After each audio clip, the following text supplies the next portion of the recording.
What's going on, everybody? It's Pastor Devon, and I gotta say it, I'm proud of you. You're jumping into this 21-day fast with us, and I promise you, if you can really hold tight to the reins while we get through these next 21 days, I promise you'll see a better you when you walk on to February 1st. But before we jump into the fast, I wanted to just make sure we all had a good understanding of how do we fast, right? I think for some of us, we've heard the term, and some of us have even jumped into it, but we never really had a good understanding of how. And I'm not going to go into all the deep specifics. We're not going to have a huge Bible study, but I want to give you the overall, right? So on the prayer journal, you'll notice that there's 4 different types of fast that you can join in: Daniel, selective, full, partial. There's 4 different that you can. It has a little explanation about each one. The idea is that you're going to pick a fast that you feel best fits you. It could be whatever the Lord is leading you in, or one that you feel comfortable with, or for some of you, it may even be a medical thing where you can only do one out of the 4. The idea is that when we jump into this fast, there's going to be 3 major components that I want you to know. The first one is that, yes, we're abstaining from food, and it's inevitable. Every single year, somebody asks the same question: can I eat this? Can I eat that?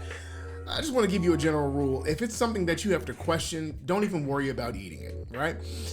Some people are like, well, I'm going to go get a smoothie, or I'm going to drink fruit juice. The idea in abstaining from food, or abstaining from certain things that we're going to eat, is that we are buffeting our flesh. We are humbling our flesh, right? According to Psalm 35:13, we're taking our opportunity in this season to quiet our flesh so that our spirit man may be more sensitive to the things of God. And so the last thing you want to do when you're trying to quiet down one side and then strengthen the other is add a little fuel to the fire for your flesh. And so what I've done for a general rule is, if I feel myself tugging towards getting that thing, then I find myself pushing back on that thing. And trust me, we live in an age where we can cut corners on just about anything and legalize it for our own benefit. But during this time, we are purposely trying to crucify our flesh, and we do it by the way of abstaining from food. So that's number 1. See, the number 2 is probably the most important part, because if we're just abstaining from food, that's really just a diet. You have to replace that time with something different. So instead of you eating during your lunchtime or eating during a specific time, you take that time that you would normally eat and you feed your spirit man through prayer. That is why these next 21 days are a combination of prayer and fasting. We're replacing what we would normally eat to feed our physical man, and we're utilizing prayer and time in the Word and time in His presence to feed our spirit man.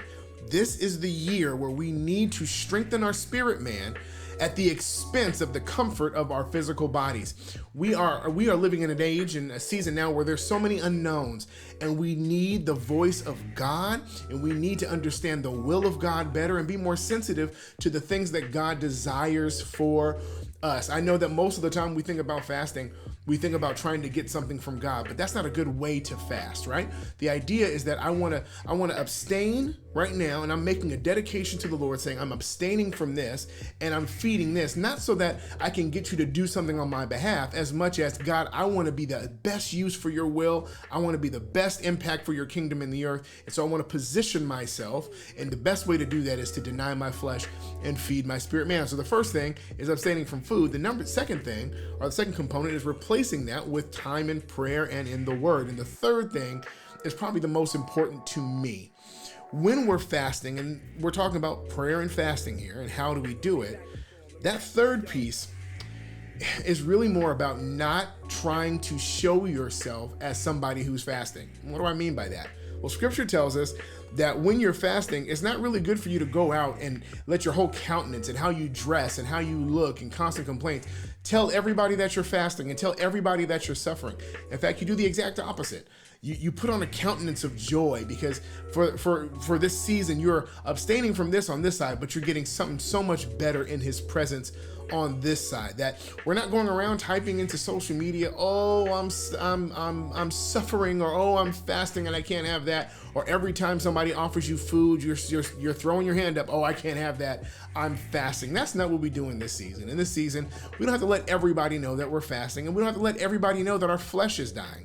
In fact, let's do the opposite. Let's let everybody know that we are treasuring God in this season, and that we are establishing a great start to 2022 by putting our emphasis on God. It's not so much about the fasting and the suffering, but the joy that we get from being in his presence. And so those three things really are the main components when it comes down to fasting. Now, of course, there's a lot of intricate details, and we'll talk about it as we go through some of these sessions when we go live each night. We'll drop a few things here and there, and we'll answer some questions as well. Some of you may have questions during these live sessions, but for the overall, if we could just stick to those three major principles: abstain from the things that please us, jump into the spirit realm, and enjoy and indulge and drink deeply of the things of God.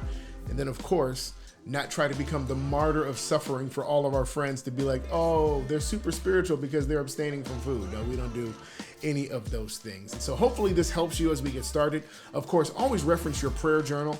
If you're wondering, well, what do I pray? I don't know what to pray every day. Well, it's great. In the prayer journal, every single day we give you two things. Number one, we give you a scripture, and we also give you a prayer subject, something that we're going to be focusing in on for that day. And we've even included journal pages for you to kind of just write down some of the things God may be showing you, or some of the things you may be experiencing, or even, as Pastor Albert Tate would say, having a receipt book of all the things God is doing during this 21-day fast. And so everything you need is in that journal. And if you have any questions, of course, like I said, you can jump online, you can ask, or you can email me at getconnected@e4sessions.com. Getconnected@e4sessions.com. And I'll answer any questions I can as the emails come in daily. But this is going to be a great season. And for those who are starting for their first time, or they're very new to the fasting realm, go easy on yourself. Give yourself some grace.